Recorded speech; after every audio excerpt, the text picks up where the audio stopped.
Hai teman-teman, ketemu lagi sama Mongol. Terima kasih ya udah nonton konten Mongol Payment versus DMS. Kan Bang Mongol, mohon maaf ya teman-teman, Bang Mongol tuh karena faktor gaptek dan agak mumet gitu. Jadi Bang Mongol tuh nggak, semua komen teman-teman tuh Mongol baca. Tapi Mongol nggak balas karena faktor maklum ya, usia agak gimana gitu. Jadi semua konten Mongol tentang payment versus DMS Bang Mongol baca. Nah, ada beberapa komen di situ kan bilang, ya Bang, kan bukannya payment itu bagian dari dia itu king, ya kan? Iya benar teman-teman. Jadi dalam konsep bukan Gotia, kan Gotia itu ujung-ujungnya kan di Lesser of Solomon Key kan, itu kan dunia perdukunan, dan itu kan ya fokus kepada mereka yang diberi tugas oleh Baal, yang berjanji untuk menyembunyikan harta dari Salomo. Ya kan itu kan 72, itu kan dibilangnya Gotia, atau kalau bahasa kami di satanik tuh sembara for us atau semafor. Kan ada juga yang ngomong, tapi kan Bang, mata angin itu cuman 8 arah mata angin, kenapa kok jadi the nine? Jadi Bang Mongol mau jelasin ya teman-teman, kenapa namanya nine dan kenapa tidak 8. Jadi begini teman-teman, Bang Mongol gambarin ya. Pakai tab soalnya pulpennya hilang, dan kalau mau beli harus pesen soalnya dia pulpen untuk tabnya Mongol yang sekarang pulpennya pulpen lama. Penjuru nih kan 4. Oh, kelihatan kan? Nah, ini kan arah mata angin nih. Toh. Ini kan angka 1. Taruhlah yang 1, 2, 3, 4, 5, 6, 7, 8. Ini kan 8. Ya tak? Masing-masing kan punya penguasa. Timur ada L, barat ada B. Sini ada Lu. Sini ada Levi. Sini ada Asmo. Ya kan? Ya kan? Terus nah, ya kan di 4 ini juga ada Berit, ada Asta, ada Baal, terus Sebub, Bub, Al, Asta, Rit. Ya kan? Bener kan 8 kan? Tapi teman-teman sadar nggak sejujurnya ada titik tengah? Inilah kenapa sebutannya the Nine Lord. Jadi ada titik tengah yang dikasih nama di Alkitab sebagai Satan, atau dibilang si ular tua. Ini adalah sebagai Lord of All, ini Lord of Lust, ini Lord of Magic, ini Wealth, ini siapa? Ini Flies, ini Power, ini Knowledge, ini Destroy. Ya kan? Nah itu alasannya. Jadi bukan 8 tapi the 9 karena ada titik tengah sebagai sentral. Terus tentang portal yang terbuka. Teman-teman dari Bang Mongol kan waktu bikin konten yang sebelumnya tuh Bang Mongol belum nonton. Gue juga hanya mendapatkan DM dan potongan di TikTok. Tapi di saat Bang Mongol udah ngonten, terus Bang Mongol baca-baca tuh kan mempermasalahkan kan, payment tuh kan harusnya dia king, kenapa kok duk? Ya kalau di Gotia dia king, dan semuanya di Gotia itu nggak ada duk. Semuanya sebutannya adalah kings. Pakai S loh teman-teman. Berarti raja lebih dari 1. Karena 72 itu raja. Ada king payments, ya kan, Agares, Baal, ya kan. Tapi kalau boleh mau jujur, dari semua yang ada teman-teman, ada satu yang menjadi rajanya. Dari para duk yang ada 9 duk tersebut, ada rajanya. Nah rajanya yang di area bawah itu, sama kayak yang nanyakan tentang portal. Sejujurnya kalau mau ngeliat, itu bukan dibuka oleh teman-teman Ghost Rangers. Kayaknya memang di tempat itu ada portal yang terbuka yang dari jalur bawah. Secara kebetulan Mbak Sarah dan tim Ghost Ranger syuting di situ, ya kenalah kasus itu. Ya kan? Jadi, tapi gimana Bang Basara? Saya yakin 1000% Basara mah fine-fine aja. Mungkin yang dialami sekarang adalah shock karena kaget. Karena kan selama ini beliau mungkin melihat hal-hal yang berhubungan cuma dengan masa lalu. Ya kan? Yang berhubungan dengan urban legend. Tapi waktu beliau di Amerika bersama Sister Cindy Casa dan tim yang lain, ternyata Mbak Sarah mendapatkan sesuatu yang naik level. Ya kan? Dan dia bisa mulai merasakan sesuatu yang menurut kita Indonesia kayaknya dia udah ngambil S2 gitu. Karena terbuka portal tentang demons. Yang selama ini kan hanya bicara teritori atau urban legend. Ya lihat Kunti, Pocong. Nah ini kan dia naik level. Nah di saat naik level kan dia naiknya di Amerika. Dan mohon maaf kalau saya salah, ya mohon dikoreksi. Tapi selama Mbak Sarah di Indonesia, gangguan demons itu tidak di semua konten DMS. Di setiap konten DMS umumnya yang muncul karena urban legend dan apa yang terjadi di masa lalu terhadap sosok yang muncul di tempat tersebut. Tapi waktu syuting sama Bang Mongol saya masih ingat banget. Ada beberapa kali kita bersentuhan secara tidak langsung dengan demons. Di mana kasusnya? Gue masih ingat waktu itu bintang tamunya sama Ma Ana Cikei. Pertama kali gue konten bareng Ma Ana Cikei. Itu di daerah di sebuah rumah sakit yang pernah aborsi dan sebagainya. Terus yang gue lari kaget. Gue kaget banget karena gue lihat ada sosok yang bersayap hitam di satu tempat. Nah itu tidak mungkin urban legend. Urban legend Indonesia mentok kain kafan. Sedangkan sosok yang gue lihat adalah sosok yang bersayap dan dengan warna hitam. Sama dengan kayak gue pertama kali ngonten bersama Robi Purba di YTT. Yang di satu tempat di daerah Tangerang. Di atas terus terjadi sesuatu gitu. Rombongan di atas ngambang di udara. Itu tidak urban legend. Itu demonik yang muncul. Nah sama juga dengan teman-teman Ghost Ranger ini, di saat mereka ngonten bersama Mbak Sarah, kebetulan mungkin itu udah waktunya Mbak Sarah mau naik level kembali, tapi masih ada satu lagi untuk Mbak Sarah makin terasa keren nantinya adalah mungkin kita ini mohon maaf kalau salah gitu ya, mohon maaf. Mbak Sarah akan mengalami hal yang membuat beliau akan makin keren. Tapi kapan kita nggak tahu. Tapi kalau bicara payment, kita bicara aga, kita bicara gotia-gotia yang lain, ada satu big bossnya mereka.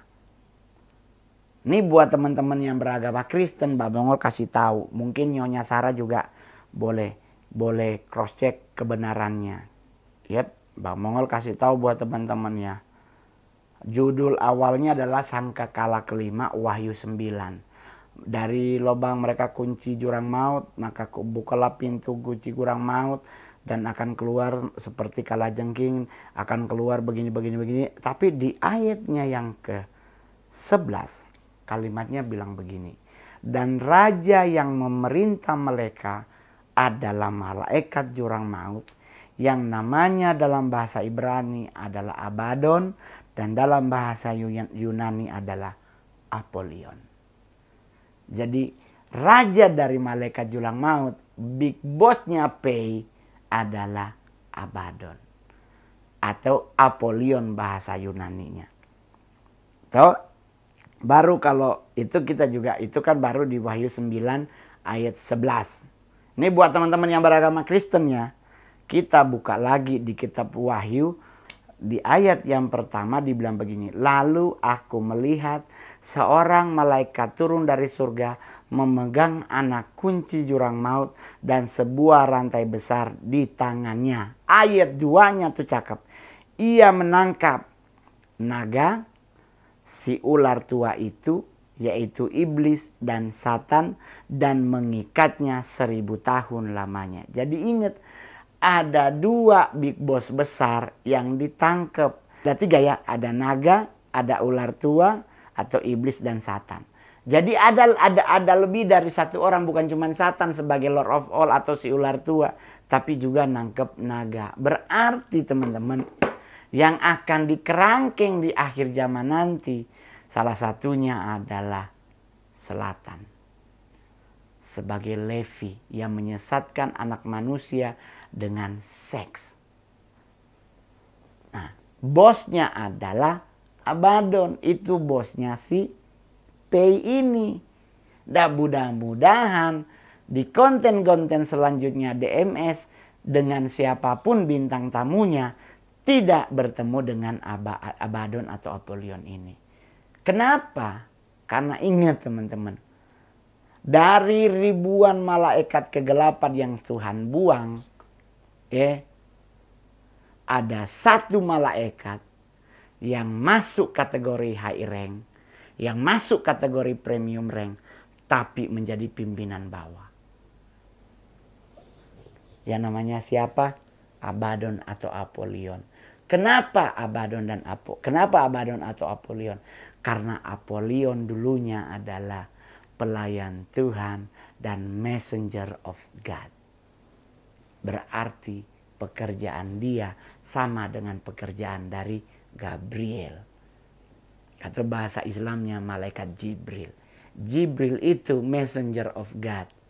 Sebelum Jibril jadi messenger of God, Apollyon dulu yang jadi messenger of God. Apollyon memberontak kepada Tuhan, dihantam Tuhan menjadi pemimpin di alam bawah. Baru diganti oleh Gabriel. Jadi teman-teman, itulah permainan dunia penyesatan. Portal terbuka, bisa ditutup, bisa. Tapi butuh lebih dari 10 benda yang lo harus cari untuk bisa menutup portal tersebut. Tapi bang, kalau Bang Mongol bisa nutup portal, gua beberapa kali mencoba menutup. Tetapi gua sumpah demi Tuhan Yesus, gua nggak bisa nutup semua. Hanya sedikit masih ada celah yang bisa keluar masuk. Kenapa? Karena setiap lu yang buka, lu yang harus nutup. Kalau lu nggak mau nutup, lu harus cari barang yang untuk bisa nutup. Untuk nyari barang itu tidak segampang yang Anda pikirkan. Terus tentang Ragnarok. Ragnarok tuh nggak ada hubungannya dengan satanisme. Ragnarok itu mainan, permainan, itu game kayak Mobile Legend. Di Mobile Legend ada karakter-karakter yang agak sedikit menyeramkan seperti Balmond. Apakah Balmond itu bagian dari penyesatan? Ya terus lu mau main gaple. Lu mau main apa? Petak umpet. Terus lu mau main kelereng, lu mau main karet gelang. Yaudah main aja Mobile Legend, lu main aja Ragnarok. Baik yang online maupun offline. Kan itu sebatas mainan, tidak membuat dirimu harus ketakutan terlalu berlebihan. Terus ada juga yang ngomong di konten itu, Bang, bukannya payment itu king. Dan dia juga harus dipanggil dengan menggunakan sigil emas. Kita harus nyigil gitu. Enggak. Ya emang bener sih sebenarnya kalau untuk sistem Gothia manggil mereka tuh harus pakai sigil. Dan umumnya untuk manggilin demons itu harus menggunakan sigil. Karena mereka punya sigil masing-masing. Tetapi apakah payment harus menggunakan sigil emas? Gua rasa kayaknya enggak deh teman-teman. Karena sigil emas itu kan hanya digunakan khusus di momen-momen tertentu. Lagian lu mau manggil payment buat apa? Lu mendingin kenapa nggak manggil Baal aja minta duit. Ya kan? Lah kalau minta duit sama Baal dikasih, ya pasti dikasih. Tapi kan lu harus ada perjanjian jiwa sama dia. Lu mau pingin kaya, tapi melakukan perjanjian dengan Baal. Kerja aja bro, UMP pun yang penting lu bisa menikmati hidup tanpa harus terlihat boros. Kenapa lu harus melakukan hal-hal yang tidak berkenan di hadapan Tuhan? Tapi bang, gue masih nganggur sampai sekarang. Ya udah, perbaiki diri, minta doa restu sama ibumu, minta doa sama bapakmu. Kenapa harus dibuat mumet? Tapi bang, gue udah nggak sanggup bang, udah berat hidup. Ya, hidup ini dijalani bukan dipikul. Ngapain kok jadi berat? Ya kan? Doakan aja. Buat lo yang nggak percaya, ya udah gitu, nggak usah. Saya juga nggak maksa, kami juga di DMS tidak maksa Anda harus percaya terhadap apa yang kami alami. Oh enggak, itu bagian itu gimmicknya. Nggak ada gimmick-gimmickan. Lah orang gua beli tongkat aja, gua beli di Rawa Bening, gua bayar cepet, terus gua gimmick. Ngapain gua beli tongkat? Gua keluar duit, orang bayaran untuk ngonten aja ya berapa, ongkosnya berapa. Tapi kan itu kepuasan diri yang dicari, bukan duitnya. Ya kan? Jadi kalau bilang gimmick, nggak mungkin kan gua pakai sepatu apa? Dokmar.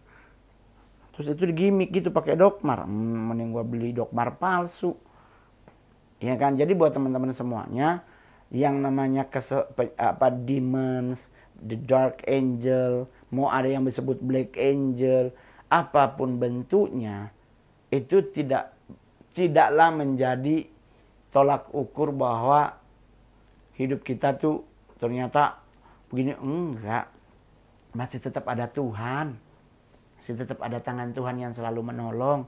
Nggak usah ribet. Mau payment kek, mau siapa kek dateng, tetap kita harus kerja. Ya kan?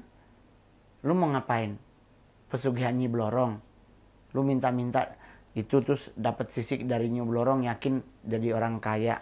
Lu yang minta 200, sisiknya Nyi Blorong botak dong, dicabut-cabut. Nggak usah kerja, minta doa restu dari ibu. Tapi yang paling penting adalah begini teman-teman.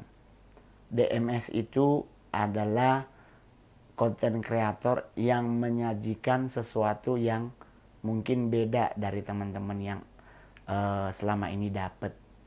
Ya kan, gue tahu banget karena gue pernah bergabung, dan gue kapan diundang juga gue nggak pernah maksa. Karena buat Mongol, DMS itu bintang tamunya banyak. Dan setiap konten tuh kan beda bintang tamu. Ya kan? Di DMS itu kita syuting pun di briefing teman-teman. Bahkan sebelum syuting kita disuruh berdoa. Jadi otomatis nggak mungkin ada kebohongan dalam hal ini. Ya, jadi jangan terlalu cepat nuduh. Bang Mongol syuting terus ngegimik Bang Mongol. Enggak, sumpah demi Tuhan gue nggak pernah disuruh oleh Damian atau Mbak Sarah lempar tongkat atau gue lari-lari. Enggak, gue lari karena demi Tuhan gue lihat orang, gue lihat sosok. Kalau dia badannya lebih tinggi, merinding lagi gue nggak akan pernah ngotot di situ, gue lari.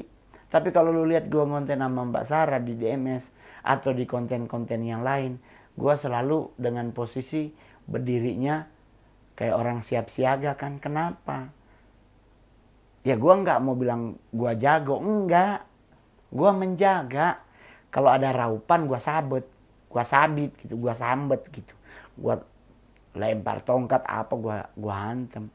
Karena kenapa? Ya gue menjaga, karena memang gue penjaga gitu. Tapi kalau mau nanya tentang apapun ya gue akan jawab. Tapi satu hal yang harus kita ingat adalah ini sebatas konten. Kami tidak memaksa untuk Anda percaya. Tapi jangan paksa kami untuk tidak percaya. Karena kami melihat apa yang Anda tidak lihat. Kami jelasin pun belum tentu Anda percaya. Jadi yang perlu kami lakukan, ya udah ini apa yang kami dapat, silakan ditonton. Anda nggak suka ya jangan ditonton. Ya kan teman-teman? Jadi kalau mau bicara tentang siapa lagi, akan ada lagi. Mbak Sarah akan mulai banyak hal yang nggak masuk di akal yang akan dialami. Tetapi gue yakin 100% teman-teman Saradik sedunia akan mendoakan Mbak Sarah, Mas Damian, dan tim DMS pasti selamat, pasti sehat selalu dalam konten. Iya kan? Jangan lupa juga doakan Bang Mongol ya teman-teman ya. Karena Bang Mongol ya, saya juga lebih menakutkan hidup Bang Mongol. Nggak jadi jalan. Bang Mongol harus tiap di apartemen lantai 235, Bang Mongol harus lihat-lihat keluar, Bang Mongol harus ngontrol ini, tidur di kamar, Bang Mongol harus lihat ini begitu. Tapi sampai hari ini gue selalu mempercayai nama Mongol tuh Roni Immanuel. Jadi tetap Tuhan akan melindungi, menjaga hidup Bang Mongol. Oke? Jadi mainlah Ragnarok, mainlah Mobile Legend. Ya kan? Pingin sukses kerja. Ya kan, nggak ada kerjaan, di rumah udah pulang kerja bang, nggak tahu mau ngapain, nonton Mongol Stress Channel atau DMS atau konten kreator yang lain. Kurang dimengerti, DM di Instagram Bang Mongol @mongolstress atau Roni Immanuel itunya. Centang biru. Tapi gue nggak bayar, gue dikasih langsung sama Instagram.